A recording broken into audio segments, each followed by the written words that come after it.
The Hairless Dogman. Dear Scary Stories NYC. First of all, no, the Dogman was not entirely hairless. That's everyone's first question when I say I saw a hairless Dogman. Its head looked like a large wolf head and was covered in fur. Although his chest was bare, his midsection and the tops of his legs were still covered in a healthy covering of thick dark fur, but his legs were patchy, leading down to his bare dog-like feet. But I didn't just see the thing. There's a bit of detail I'd like to get into, so let me go back to the beginning and tell it to you as it happened to me.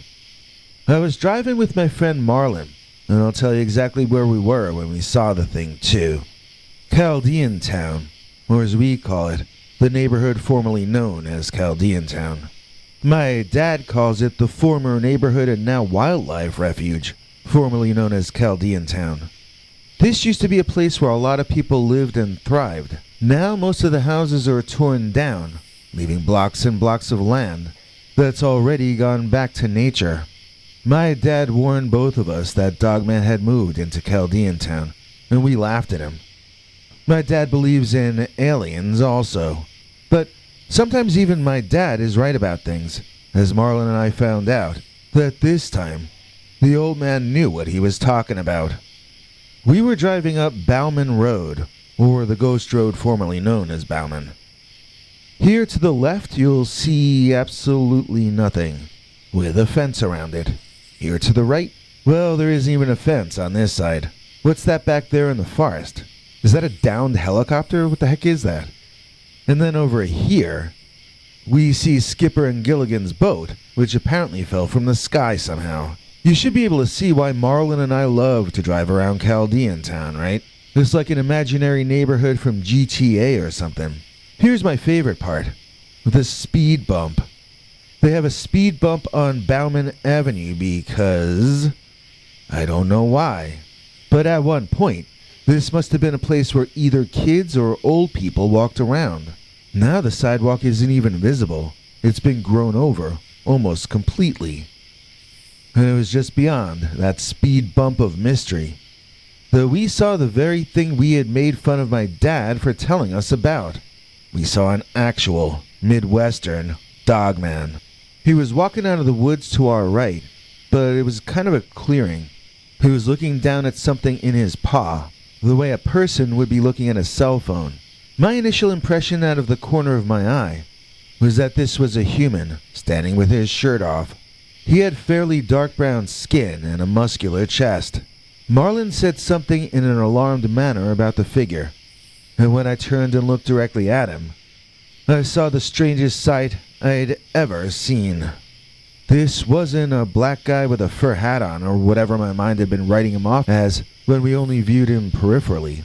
He did have the chest and arms of a somewhat dark-skinned human, true, but that wasn't a hairy pelt wrapped around his waist. It was an actual furry midsection. He wasn't wearing any clothing at all, and I no longer thought he was a human being at all either. The reason I thought that was the wolf-like head on that beast. It wasn't a mask. It was alive. And it wasn't like a normal wolf head at all. Imagine a more primitive, larger, more Stone Age version of a wolf head. And then you'd probably be seeing what I was seeing on the broad shoulders of that man-thing. When he got done looking at whatever was in his hand that I had thought was a cell phone, the creature stuck whatever that was in its mouth and chewed it. I certainly hope it wasn't a cell phone, but I can't tell you what the heck it was. All of this had happened in the space of a few seconds, and then the creature noticed us and became alarmed. Dropping to all fours, he no longer looked human at all, but now more like a huge dog with mange having removed much of his body fur. He ran in front of my car, and then ran down this weird side road over there. The street signs that remain call it Carmel, but Google Maps tells me it's Bryson Street. I drove up to the corner, and Marlon yelled at me to chase the beast. I pointed out that it was a one-way street, and that we would be going the wrong way, which was not what Marlon wanted to hear. He jumped out of the passenger seat, rolled over my car hood like he was T.J. Hooker, then ran down Carmel or Bryson or whatever that street is called. The big mangy dogman, seeing he was being followed, stood up and sort of ran over the chain link fence like he was Jackie Chan on steroids. Marlin stopped running and he was out of breath. It was in the middle of the night and there was no traffic, so I drove the wrong way down the street to pick Marlin up. He was still panting as he got back in the car, and I made a U-turn. As we were driving back, I swear the werewolf man idiotically ran back over that fence and right back in front of us. I mean, he had completely gotten away, but I guess he ran into something even worse than Marlin over in that direction. At any rate, this time I did chase him, and he ran to this old place that used to be a 7-day-a-week beer distributor, but now was just a scary rectangular brick box in the middle of a scary neverland of garbage and weeds. We saw the creature run up to that old building and disappear, but we couldn't see how he got inside. If you ask me, that building is the opening shot in a horror movie, and I didn't want to be as close to it as I was. My curiosity about the dogman had its limits, and one of those limits would be the idea of going inside that building. I sat there with the car in neutral, looking at Marlin to see if he wanted to get out and go looking for that mangy dogman in the middle of the night. Maybe there was an entrance to the scary old structure around back. Would Marlin want to investigate? He stared at the building for a long time. Then he turned to me, trying not to look scared, and said something about how the dogman had gotten away. I agreed. It wasn't sitting in that old brick box 35 feet away from us, waiting for us to come inside and look for him. No, he got away. Nothing to see here. We drove on and lived to drive another day. We went to my mom's house and she made us sandwiches. Then we talked the whole thing over, the three of us. The thing Marlin and I were both talking about right after it happened was how much the creature looked humanoid when standing, yet looked so canine when it dropped down to run away.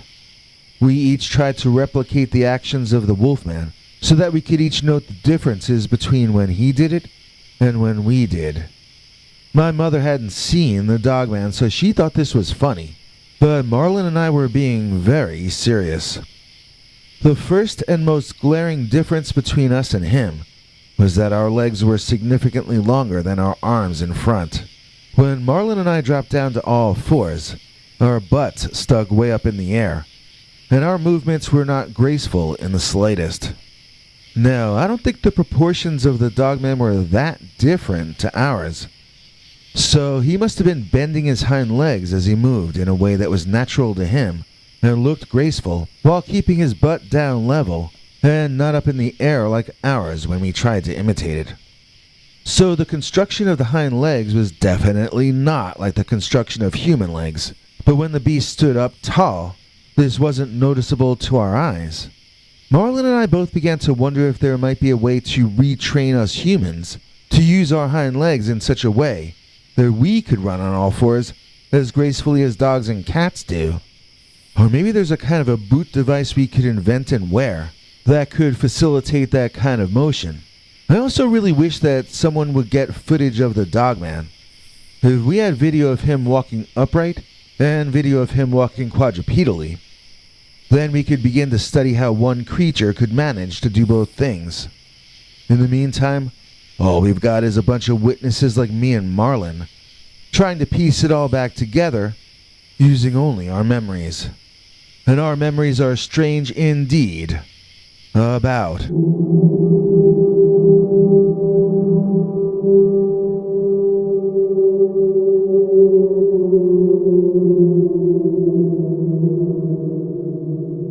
the Hairless Dogman. Everybody wants a wooden cat. The Scary Stories Beanie hat. Everybody knows it's a natural fact. The Scary Stories Beanie hat.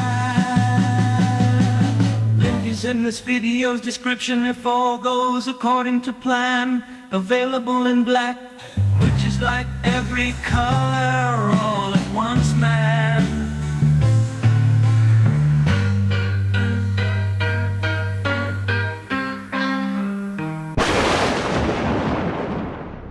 I fought side by side with the Dogman. Dear Scary Stories NYC, I've got a story about a creature who I fought beside in a battle for my life and my land. I realize now that this must have been a Dogman, although this happened in Northern California and not in any of the places that are known for Dogman type critters. Nevertheless, it appeared to be some kind of humanoid canine.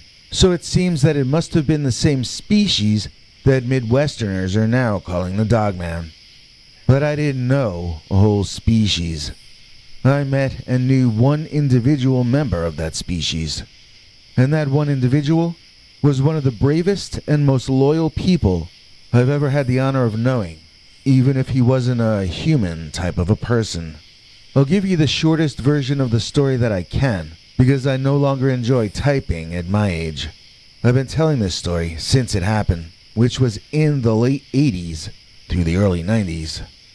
When I first moved to the location I still live in, I wandered the woods surrounding my property. That was something I learned to be far more careful about ever since then, as I ran into an operation growing a plant that in those days you weren't allowed to grow. These were a very serious group of men, and I could see some of them visibly armed. I made a mental note to avoid the area, but it didn't scare me off of moving in not really very far away. You see, I had bought a house and grounds from an old couple who had built the house themselves in their youth. They only sold me the place because I was kind of a hippie type, and I was willing to follow all their rituals of honoring the land and its inhabitants, including putting out different kinds of food in different places at different times of the year. They told me that this was to honor the spirits of the land, who might appear to me sometimes, either if they were happy with me or unhappy. I wouldn't know if it was a good thing or a bad thing to see them, but they told me I'd better pay attention when I saw them, in either case. I sort of figured this was all superstition, but I also had a gut feeling that there was some kind of feng shui kind of reason, that it would be better for me to continue the traditions than to end them.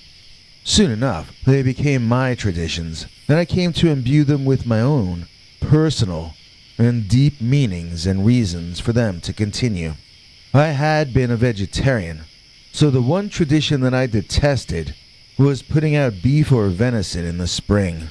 Following the traditions I was taught, I was to hang the nasty parts of former living things on tree branches up as high as I could reach. I noticed that something must have been eating it. I figured it was probably some disgusting rats or carrion-eating birds. I was very prejudiced against carnivores in those days, although those are not my opinions any longer. One time as I finished hanging the meat, I turned and walked back to the house, eager to wash my hands off. I heard noises coming from behind me, so I turned, and I gasped as my breath was taken away by my first sighting of one of the spirits who guarded that land. It was like a giant man, but it was like a big dog at the same time. Or a wolf, really, but wolves are dogs too. Or dogs are wolves or something, but anyway, this guy had a face like a Fido, but he stood up straight and tall, with better posture than I ever had. I noticed how long his legs were, and so he couldn't be a bear that I was misidentifying.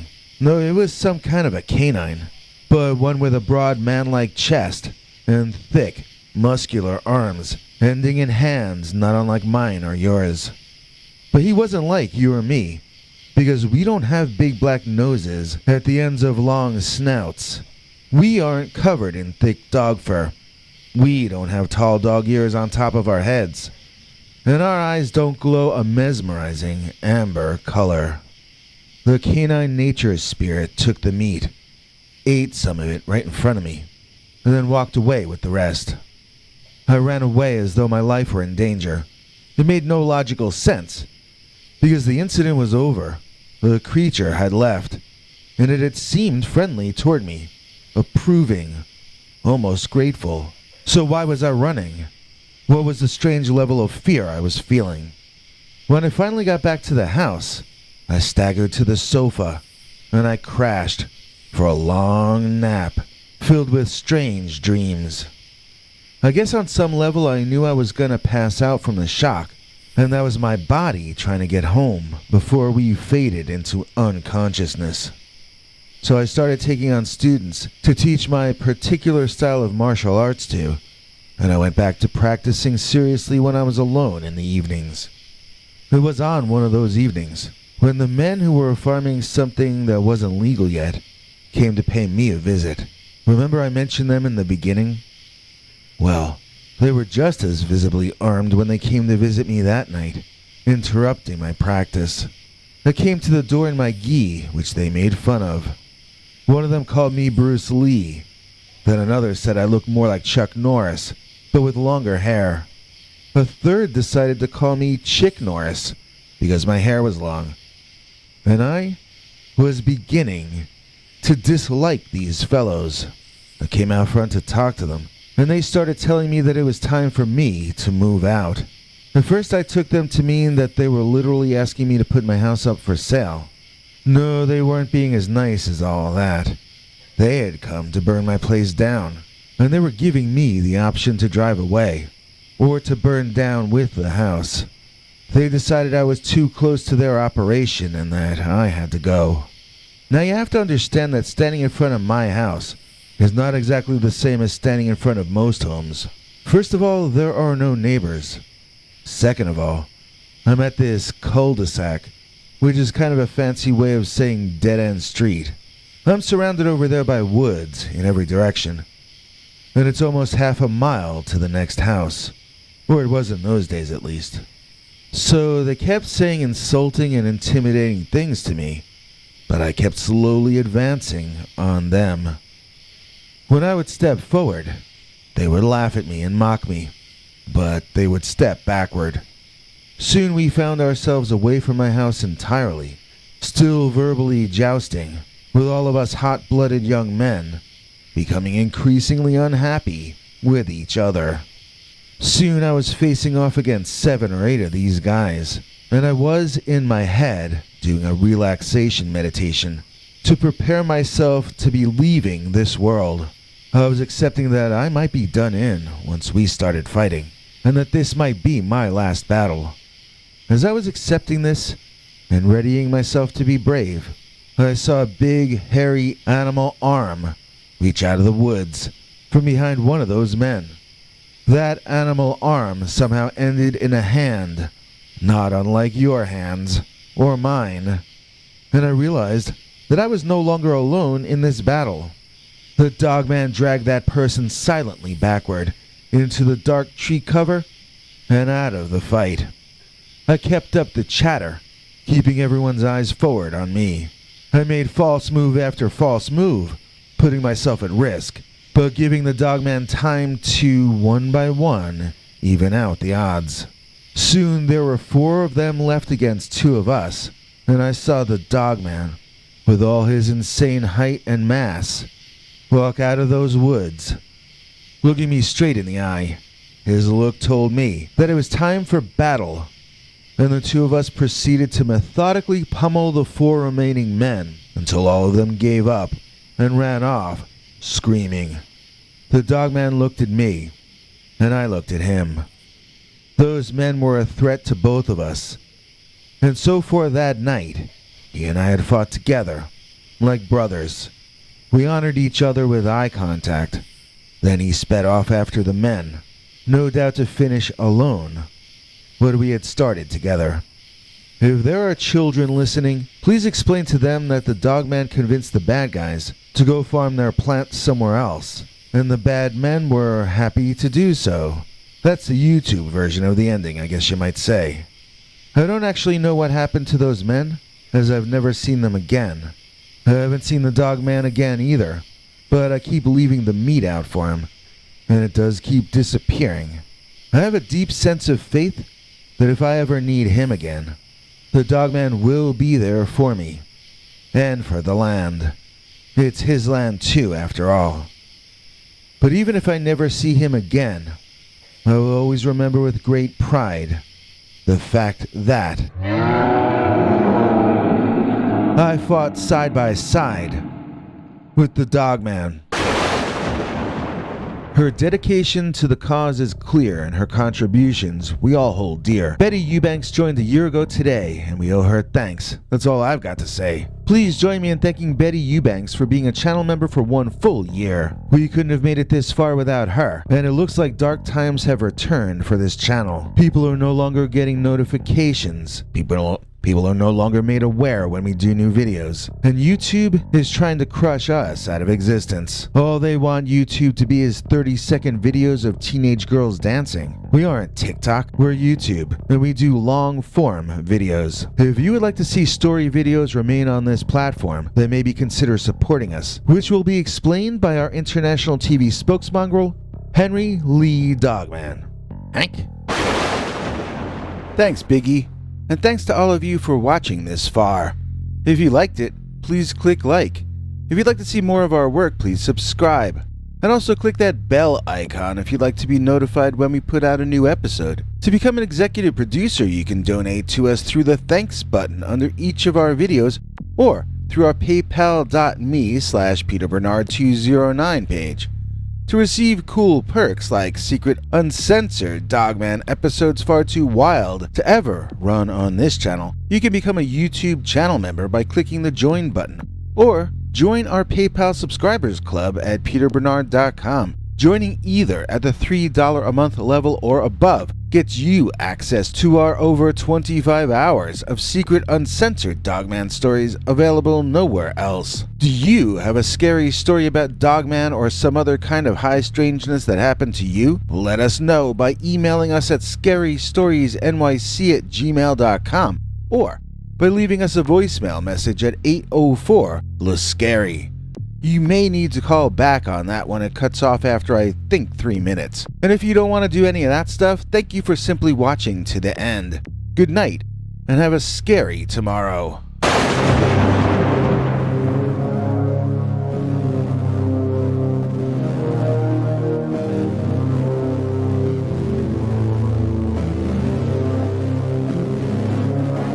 Come back for more scary stories.